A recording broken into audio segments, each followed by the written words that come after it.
place to be is living free in Tennessee. Welcome to Living Free in Tennessee, where we talk about building the life you choose on your terms. Today is Friday, January 31st, 2025, and it's the last day of the month. Are you ready? For what? The last day of the month?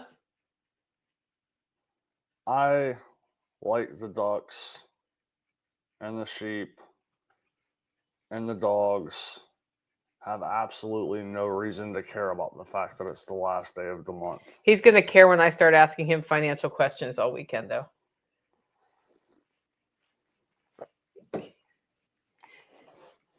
What was that long silence? See, we're on an audio podcast and you just spoke with body language. We can't do that here. No idea what you're talking about, so I have no context, and yeah, I have nothing because he's got I don't nothing. know what we're talking about. Well, we have to have our financial report from the farm in the first week. It's the New Year's goals to keep up on that so that we're better with tracking our expenses and finances, which means you know what's happening this weekend. Okay. Yeah, I'll probably be a little grumpy when I do it too, because you know I love doing paperwork, right? Yeah, hopefully that'll all come to an end soon. Well, it's not going to come to an end because there's always paperwork to do. That noise can be heard on the podcast too. Do it on your leg. He's fighting me today, guys. I'm trying to do it louder. Why are you being a jerk? I don't know. he all of a sudden he's talking quiet, shrugging his shoulders instead of saying no, and drumming his hands on the counter. It's like you turn the camera on and this dude like shuts up. Except for the days where he doesn't shut up. Is it because you haven't had enough coffee today? I mean, I had a decent amount of coffee today. Okay. Anyway, today we're going to talk about sheep. We're going to talk about him being alone on the homestead, which means you need to think about what to say about that. Oh, and the mailman's here early. And we're going to talk about the new feed source we found, which I'll have to look up on the fly. So I was literally complaining last week or the week before last about the fact that all of the feed providers in the state of Tennessee have basically stopped doing it. And the ones who hadn't had stopped doing soy, and then they stopped doing it soy free. And so we've been getting feed like from 1,000 miles away or something. I don't even know. We've been ordering in like a premium organic soy free brand. And the problem is that particular brand is not working well with our ducks. And so then we've been supplementing the vitamins. And literally I got off the live stream and there was a new source. So we're going to talk about that. I'm super excited. I was like getting ready to take a road trip to Texas to buy a truckload of feed and a trailer because I was over it. I was just over it. So, hey, Tracy, listening in between work calls. Well, welcome to the live stream. Hopefully I'll see you later. Hopefully I'll see you this weekend. We'll talk about that after the show. Anyway, before we dive into that, I want to talk about our featured event of the show, which, guess what it is, guys? You know what it is. No. Who's coming to the Living Free in Tennessee Spring Workshop? Oh. Who? Tactical will be there. I'll be there. Who else is going to be there? I've heard Jack. Jack Spirko will be there. Who else? I'm sure Pook will be here. John Pugliano will be here. What about the Knife Man? Is he ever not here? Yeah, Patrick Rohrman will be here. Who else? Dog Dude. Oh, Joel Riles. Yeah, guess who else? I don't know. Emily Zanotti, who you've never met. Okay. Do you know who that is?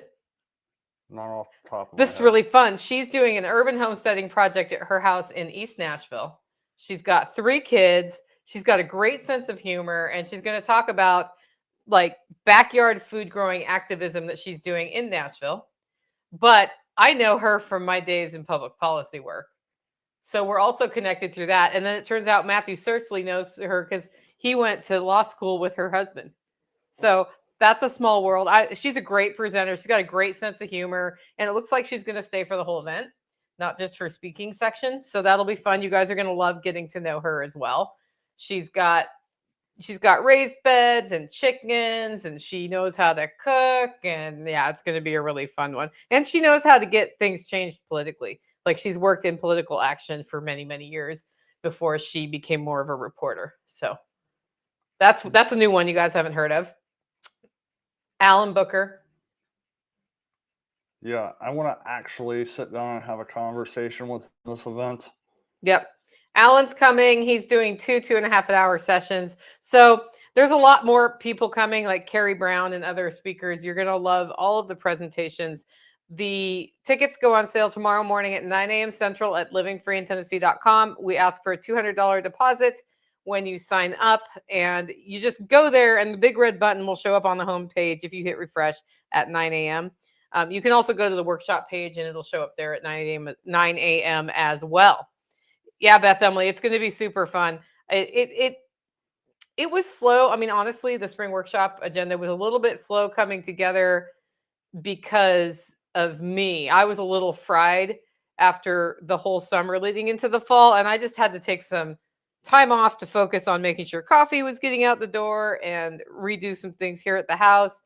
And after taking that break, I was like, okay, spring workshop. And I was like, well, I know Alan's going to come.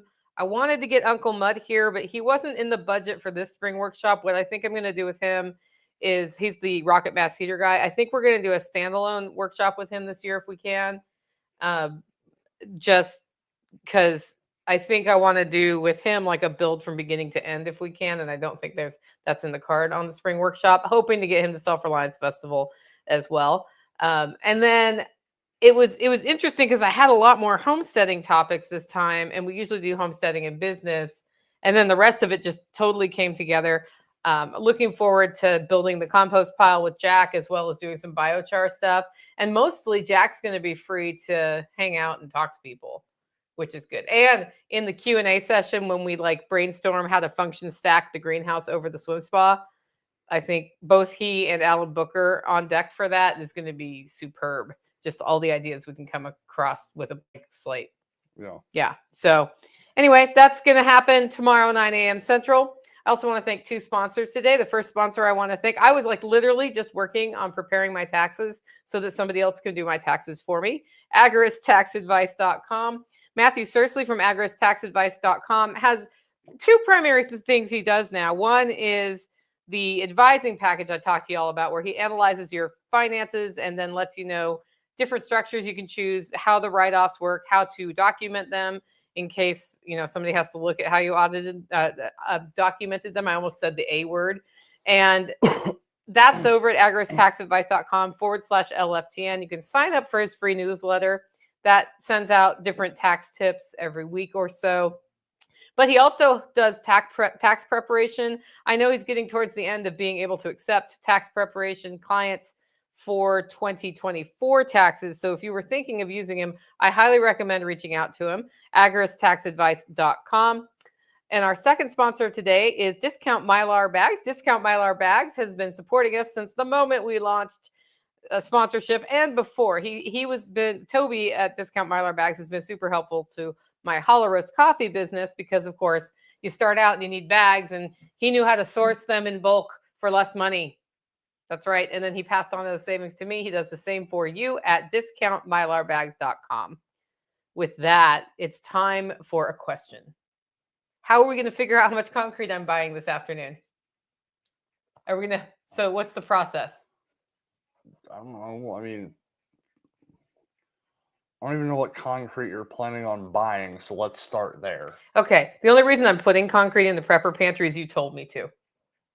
So I'm not choosing the concrete. I'm not choosing how thick it's going to go on. You tell me what I'm doing, and I'll get it done.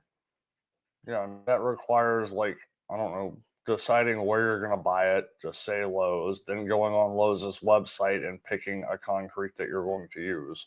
Okay. And then seeing what the coverage of that's going to be. Is there any reason not to use this stuff? No. Why don't we just use one of those bags?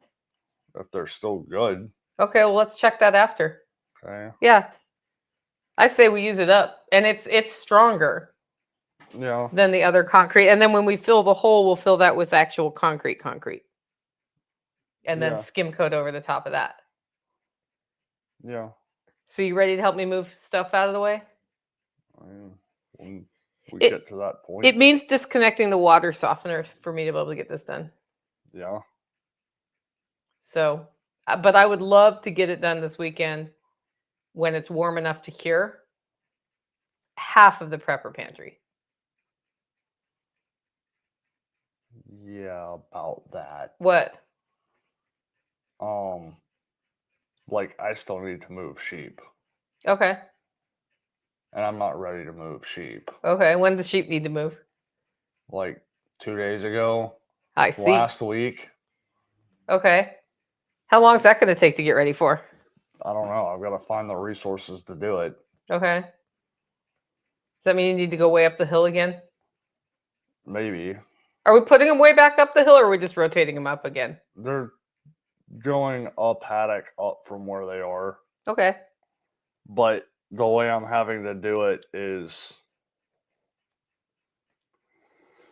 a lot more complicated, and I also have an extraordinary amount of resources tied up in the current paddock situation because of the freeze, and nothing is normal down there right now. So I'm trying to get back to a normal setup.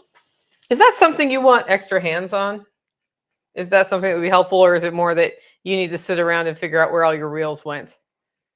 It's more of like I need to figure out which reels I can pull, and that's going to be like, do I close them off from this section so I can go pull those 2 reels from over there, or do I double this reel back and pull one of the 2 reels off of this?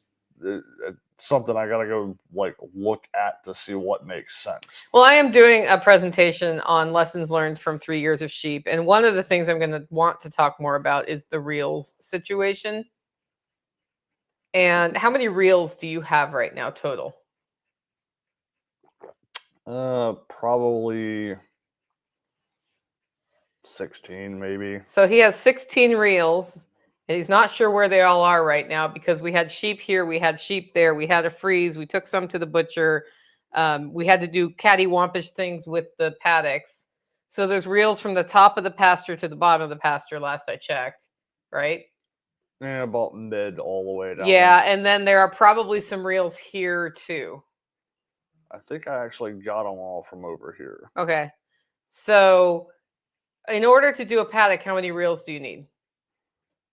Right now, for their next paddock, I need minimum 2, 4, 6, 8. 8 reels? Yeah, because I need to run a 3rd wire on at least 2 sides. Yeah, so he's running 3 wires instead of 2. He needs half of his reels for 1 paddock, and also with babies, they can scoot under the wire. And that was the other thing I was about to say is we're also to the point to where babies are starting to go under wire. Yeah, so he needs more reels than usual. Typically, what do you need for a paddock? For the paddock they're going to, normally I would be using 6. Okay, so he's using a few more reels, and then often you set it up so 1 reel is covering 2 paddocks. Mm-hmm. So then it sets him up to have the next paddock ready to go through. And how many reels do you pull per rotation on average?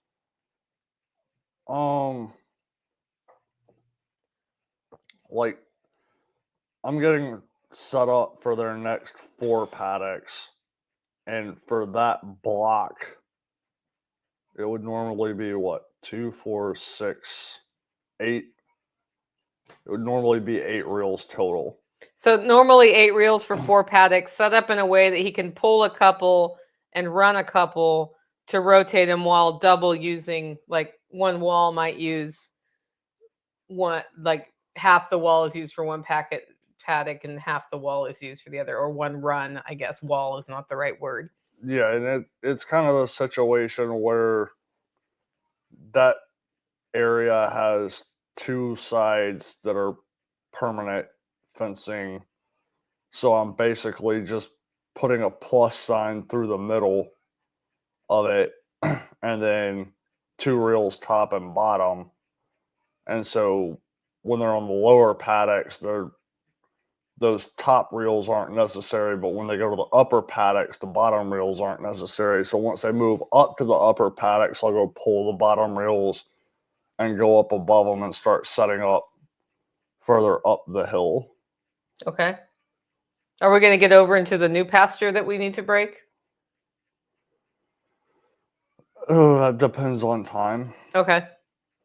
Yep. We have a new pasture from another neighbor that we're allowed to run sheep on, and the problem is the first time setting up the fence on new pasture, which is brushier, is an enormous pain in the neck. He's going to have to probably cut down some small trees. Oh, no, that's a definite. Yeah, and he's going to have to cut through the brush so that nothing's shorting out. Then we get the sheep in there, and then they eat it down, and then he comes back with the mower and mows anything they didn't eat. And what we're trying to do with the sheep, guys, is we're rotating them so they're not on the same paddock twice in the same 60-day period of time, when at all possible. We had a non-ideal situation with the ice this year where they stayed with access to the barn for extra long. And then also not overgrazing, because if they overgraze, they'll go down lower, and then they're more likely to get exposed to barber pole worm if those are there. And that's the whole, like, by moving the sheep, we avoid a lot of the potential parasite problems. Plus, we have sheep that have good immune systems. Yeah. So, and now we have a lot of sheep. We have 11 babies, and how many girls do we have? 10? 11 ewes, 1 ram, 11 babies. Yeah. So that brings us up to 23 sheep. Which is on by property. far the most we've had so That's far. the most we've ever had. And it's time actually to move the ram over here with whoever we decide the ram's going to live with. So that's something he and I need to look at and discuss, because on one hand, the easiest thing is to move Bruni over here with her 2 boys. Oh, no, she doesn't have 2 boys. You know what? The bottle sheep with the 2 boys is who we should move over with him. Yeah. And the only problem is that he'll try to breed her at about 8 weeks. So. Well, hopefully she ain't going to be over here that long. Well, we don't want her to, yeah. Why? What are you doing with the ram? I mean, my thought is, like, hopefully by that time, we'll be able to wean. Oh, some of the boys. The boys, and all the boys are going to come over here. Yeah, so it's going to be a big sausage fest at my house with the sheep. But it is kind of nice to be able to keep the boys all the way over here separate from the girls all the way over there, because they're not staring at each other across the wire longingly, wondering how to test the wire, which can be an issue when you're trying to keep a breeding schedule. So can leaving the young rams with their mothers too long. Yeah. And the official number is 3 months. Our rams were with the females for 3 months and 2 weeks. And it was that 2-week period of time that everybody got pregnant, basically. Yeah. Yeah. And maybe a little early. So I'll be diving a little deeper into how we can wean these guys sooner while still maintaining their health, because having access to their mother's milk, I think, is super helpful for their immune systems and for their growth. And at a time of year when the grass is not growing that great. Yeah. So we'll see how that goes. Speaking of bottle lambs, tell me how that went while I was out of town. The first 2 or 3 days was excruciating, because I was trying to go back into the normal by myself routine with the caveat of giving a bottle to 2 lambs 4 times a day. And by like day 3, it's like tomorrow, regardless of whether it's a good idea or not, they're going down to 3 times a day. It's just going to happen. And if they die, they die. Because I can't keep up with this. And so I came up with a schedule to bump them down to 3 times a day. Fortunately, their mother is starting to develop a little bit more of an udder. So even cutting them back of feeding, they also started eating a little bit less, which implies they're getting more from mom. So that kind of just worked out in my favor. And then now it's still a point I'm trying to get them down to twice a day. Yeah, I wrote a schedule for you to move them towards twice a day that involves moving feedings around over the next week or two. I also want to start reducing the temperature of what we feed them a little bit, so that they can drink cold milk. But I mean, if her bag catches up, they may not need it any longer. Who knows? But they need it right now. And they're also almost about to the point to where they're going to start actually eating grass and hay. Yeah, and you can give them creep. And so there's a couple of the older babies that are already, I've got a couple of pictures of them chomping on some hay, or, they're trying to squeeze in between moms to get into the creep bowl. Okay. Well, that's cool. They are actually officially old enough to be at 2 bottles a day right now. Yeah. And that would be 2 8-ounce bottles a day. So 8 ounces each. They took 6 ounces this morning each. Yeah. So they ate more this morning than they have in like 3 or 4 days. But they went longer last night because you adjusted the time. So that's what I was like. Well, if we move everything a half an hour at a time here and there, they're not going to die, and they're just going to eat a little bit more. And eventually your goal is 7 and 7, right? Or 8 and 8. Something like that. Yeah, somewhere around there. So I started writing the schedule to move us that direction without just pulling the Band-Aid off. Yeah. And probably by next week, we'll be down to 2 feedings a day. Yeah. And if we're able to move them here, which I don't even know that I have any pasture here that's worth a darn, actually. That's the concern. Well, I mean, even with, I think there's one paddock up there that might have some decent field hay in it. Okay. And other than that, like, they're going to pretty much be on hay until something starts growing. Yeah. Well, and things should, like, looking at the weather, it looks like things should start growing. Yeah. I'm hoping so. Yeah. So we're going to have a 70-degree day on Monday. So we've just gone from 5 degrees before I left to nothing. Like, when I got back, we still had icicle towers coming out of stone cracks on the side of the hill. Those actually might still be there. They were still there yesterday, because it was so thick they hadn't melted yet. Today it's 68 degrees. Tomorrow it's 67 degrees. Sunday it's 60 something, and Monday it's 70 high. Yeah. And then the lows are in the 50s, which from a wood heating standpoint is kind of a pain in the butt because it's very easy to then overheat your house. Yeah. But then it gets kind of cold at night. So I've been kind of keeping my stove low and slow this morning. Yeah. So that there's something there. But I think by Monday, I'm probably letting it go out again. I've been letting mine go out. Yeah. And then, go from there. So it's almost like it's instantly spring. And I have a tradition of planting my first set of peas on the 1st of February, which is tomorrow. And my plan is tomorrow, because it's not going to be raining its butt off. Guess what I'm going to plant in that raised bed?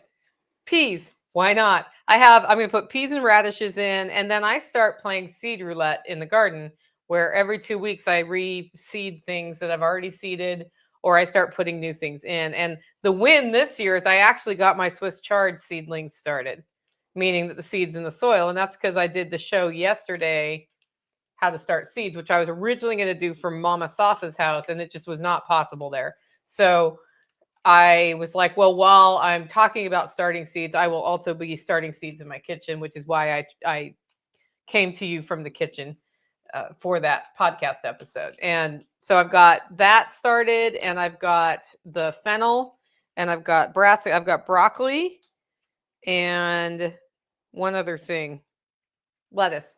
So those are starting. I'll probably in the next week or two start herbs like dill and any other herbs I like, marjoram or tarragon. Cilantro I should have already started. It's about time to transplant cilantro.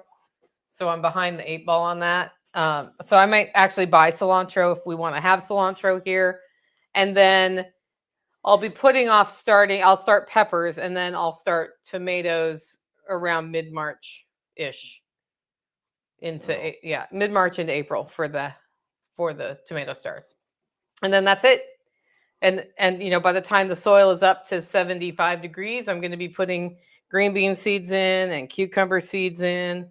I just direct seed those, squash seeds in. The other urgency here is to get the garden beds ready to plant into now. So it's already that time in Tennessee where everything on the homestead needs to be done now.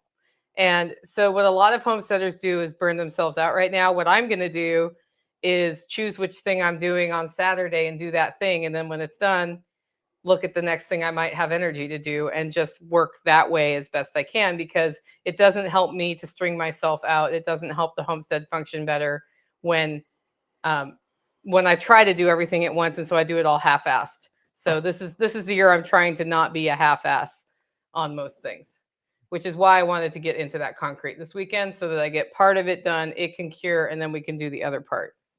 And then I can put that all back together. But that also means I need your help moving utilities. Yeah, and I don't even have a list of what I need for that. So. Okay. Well, maybe we could sit down when we're tired and make a list over dinner. Okay. Yeah, I know.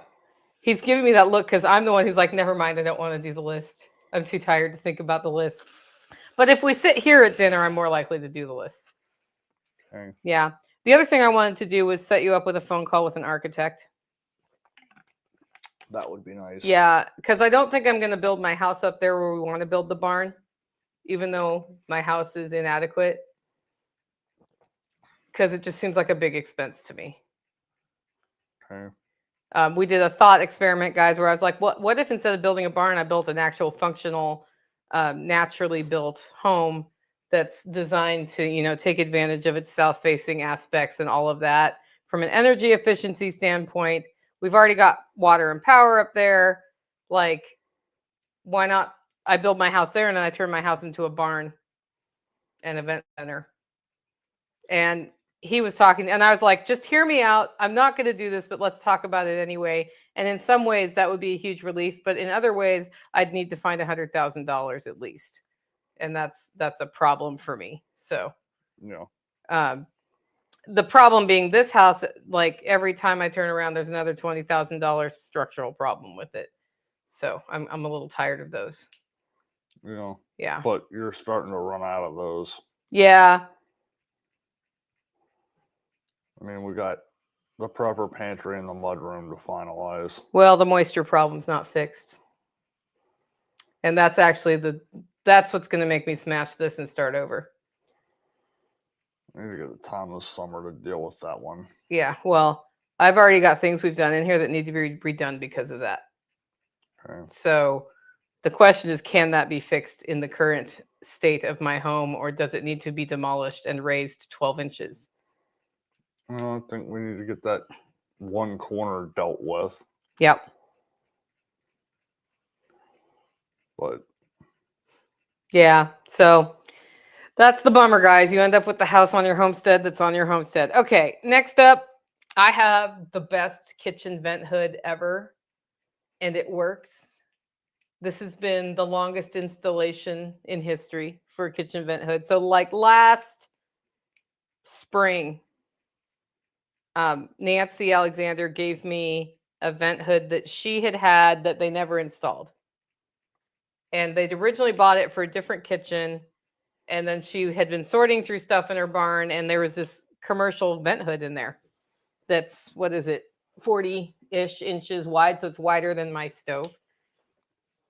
And she's like, do you want that? Because maybe you can use it in your roasting shack. And I was like, maybe I can put it in my kitchen. And so it came back and it just sat in front of my house, tempting me to want to have a vent hood. I didn't even have a vent hood in my kitchen. And it was frustrating because we needed to put a hole in the roof, which got done. And then we needed to run ducting. And then we needed to hook up the ducting. And then there was a big beam in the way. And then we had to put a 90-degree. It was like this whole story of How many steps can we add to just simply installing a vent hood? And then we get it all done, and there's no chimney cap.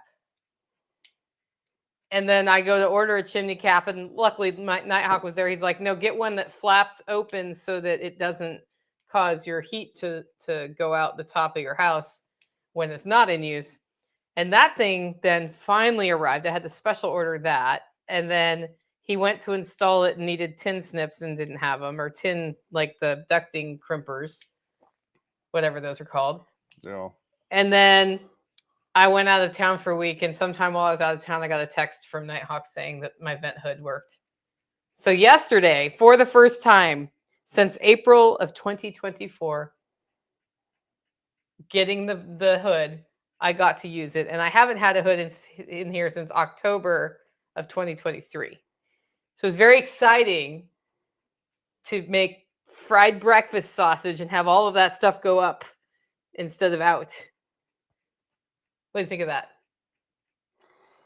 I think it's amusing that I actually have a functional hood in my kitchen that I literally never use. And every now and then, for whatever reason, I get really irritated because the lights on that hood just decide to turn themselves on. But literally, I never, like, I'm actually half tempted to just disconnect and cap the wires going into that because I just never use it. You fry bacon there without it on? We fry bacon, but yes, if I do fry bacon, then So the whole purpose of the hood is to suck those oils up so they don't go all over the walls. I also don't seem to have a problem with oil all over the I don't believe wall. you. Okay. I don't believe you. Anyway, this is basically, I've gotten to the point now where consumer grade kitchen things seem to not work. That's because they don't. And so the commercial hood works. The only reason your hood works is it's old enough to be one from the time when hoods kind of worked. And it vents to the outside and doesn't recirculate back in the room. But yeah, so my dishwasher, we thought it broke, but it didn't break. And I was already like, I just got to get a commercial dishwasher in here because dishwashers last 2 to 3 years and cost $600 to $800. Some of them $1,200. And then the computer goes out on them most often. And then that's almost as much as getting your new dishwasher, right? And they don't do a good job of cleaning the stupid dishes. Where in a commercial dishwasher, it takes 90 seconds to do the load, and they actually work, and those break but can be repaired. And it's a pain in the neck to repair them, and you use different detergents for them, but still, the basic concept is there. Really hot water blasting dishes, right? Yeah. So I was already like looking again at getting a commercial dishwasher in here. My refrigerator by the end of the year is going to be replaced with a commercial refrigerator. Same thing, costs more to repair it, but then like this thing freezes food, doesn't keep food cold, drops water on the floor from time to time. Like it's just not good. And that's, you know, standard people's experience. It's like, when did we move to a world where all of our appliances just don't work? It's terrible. Have you guys seen that meme where it's like the olive green fridge and it's like, I am time itself. I will still be running, you know, when whatever. I mean, Meanwhile, the fridge I have now is 1.5 years old, and I'm like, I gotta get rid of that thing. I can't remember who it was, but I heard somebody saying on a video the other day about like their grandfather took the government up on their offer to buy the old refrigerator that he had plugged in his garage since like 1962, and the thing still worked. Yeah. But I mean, there's a long explanation for this, but basically they're building stuff now so that it will break so that you go buy a new one. And I don't care what people tell you, I can actually elaborate through all of that. Yeah, it's sad, but it is what it is. We have a brat pack now.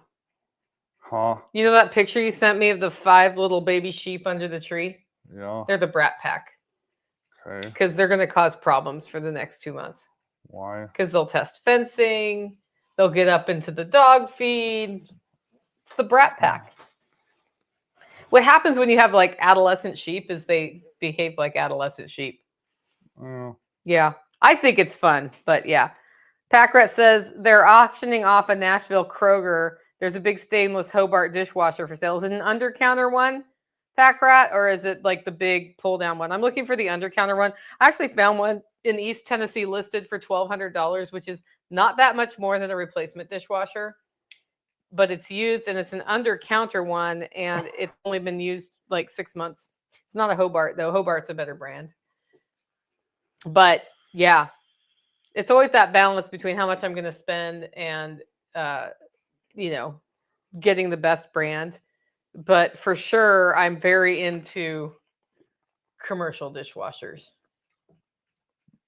So that may happen. I've been wanting to do this for what, 3 years now? Something like that. Yeah, I was going to put it outside in the outside kitchen, but yeah, no. Now it's probably going into the inside kitchen. Guess what's starting this weekend? No idea. Operation Eyesore. Okay. Tactical loves this game. We'll see how much you actually get to play it this weekend. Why? I'm hearing a gradual, unrealistic list of we're going to do Operation Eyesore and pour concrete and move sheep and do this and do that and make lists of things we need to move the water softener. And it's like, yeah, you're going to get one of those things done. So let me know which one you want to do when. I want to start with the concrete because that's the first step of Operation Eyesore. Okay. Because getting the place to where I can put things away is important. Okay. So, why are you looking skeptical? I'm Is it because you're not willing to pull the shit out? No. There's not that much to pull out of the way from over there. There's a water softener, and I think I'm going to get rid of the water softener. So if somebody wants to buy one, let me know. I'll sell it to you for $200.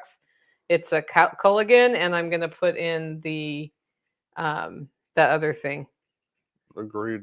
The water, whatever that's called. What's it called?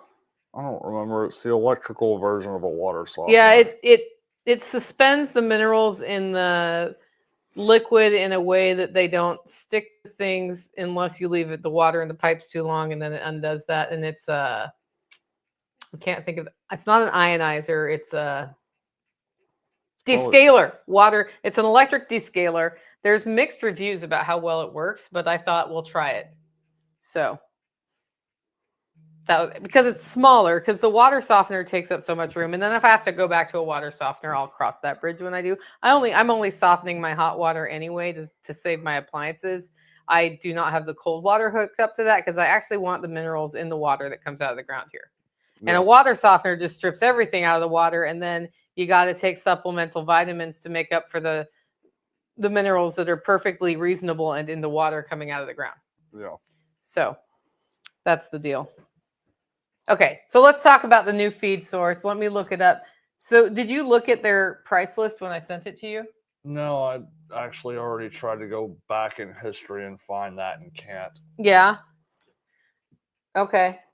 Well, let me see. It's called Boontop Farm, and they are located, so Boone Top Farm.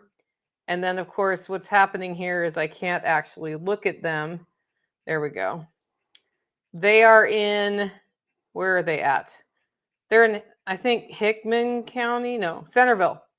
So Centerville's got a lot going on in the homestead world as far as Tennessee goes. It's one of the hot spots for homesteader and regenerative living. And Boontop Farms, also, I was talking to them, and they basically said they got frustrated that all of the other feed providers stopped providing feed, and then also like the price of going to to Kentucky to get the feed didn't make sense for their budget. So then they found a source they could work with, and they posted that they were going to start doing this, and they're taking pre-orders. And basically the way they're doing it, guys, is they're getting it out of Alabama, and they have non-GMO for pig, chicken, quail, sheep. They have goat mineral. They have dairy cow. They have finishing grains for cow, corn, cracked corn, horse pellets, and alfalfa pellets. And when I asked them if they have soy free, which they do, they have chicken, no soy, no corn. They let me know that the protein in there is not fish based, it is peanut based, which is super exciting. It's 16% protein, so that's the one thing we need to think about for our egg layers because it might be a bit low.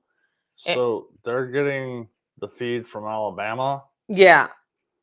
Well, then we need to find out what the brand name is because the current feed that the ducks are on also comes from Alabama. Does it have peanut in it? I don't know. No, it does not. It has fish emulsion.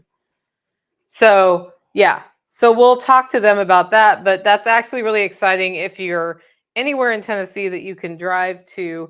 And the other thing is, I'm guessing that once they get this off the ground, having distribution locations would work in other parts of the state. So they're new. It's Boontop Farms. Just check them out on, I mean, they're mostly on Facebook. Let's see if they have a website.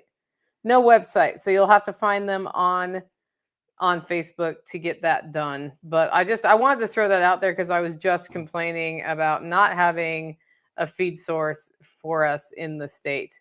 So Which it's somewhat amusing that that's about the same location as our original feed source. yeah, it's really close to where MPS Farms was, but they just MPS stopped doing it. Yeah, they stopped a lot of stuff. Well, I mean, they stopped the soy and we stopped using them. And then sometime last fall, they announced they were shutting forever. Good. Yeah. So I don't know if it was just a pain in the butt or if they just sort of like part of their natural retirement plan has been to not do the feed anymore.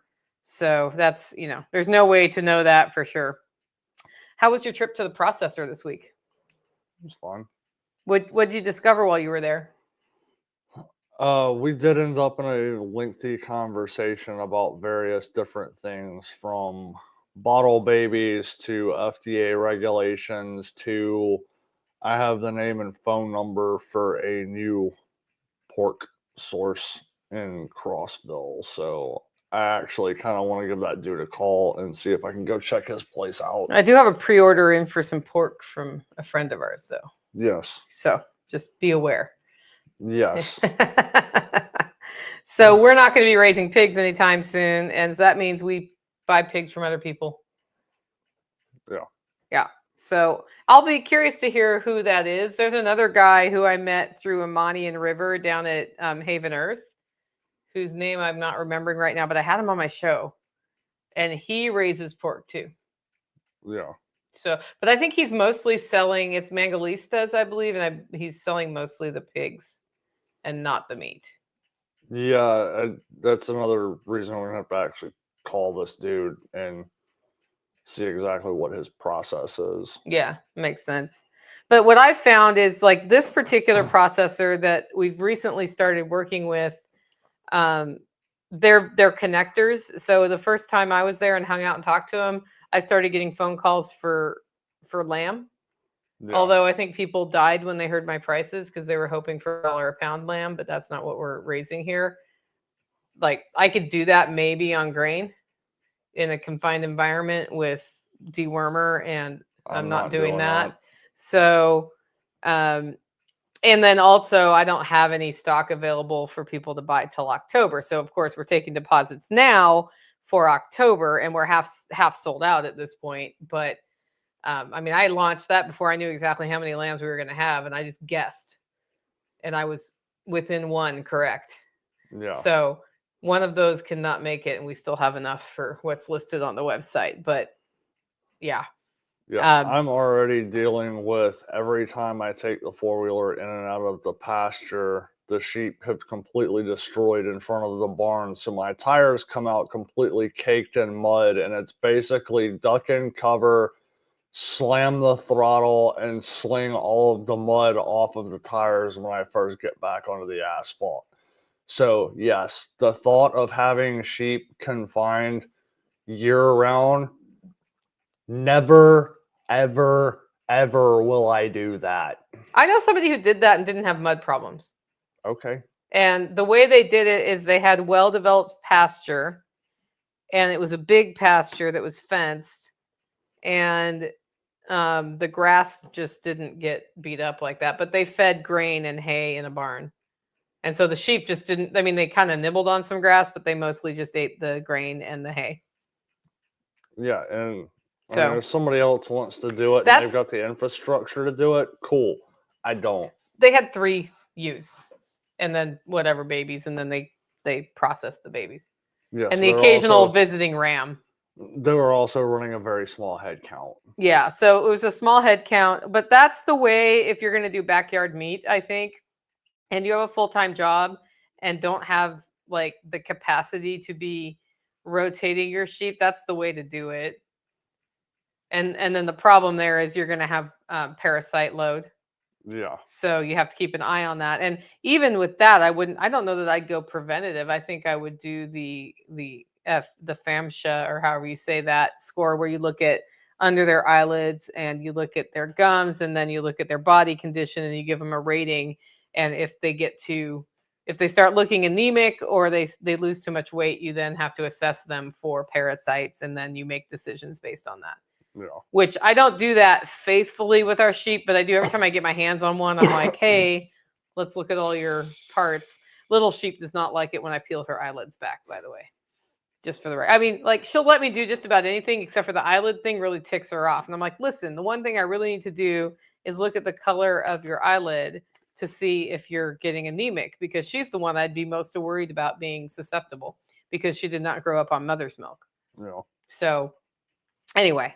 But she's the one who's easiest to catch, except for the little boys you're feeding. Yeah, they're definitely getting to the point to where once they realize that I'm there and what time it is, the bigger one comes straight over to me. The little one figures it out. It's like, wait, where'd my brother go?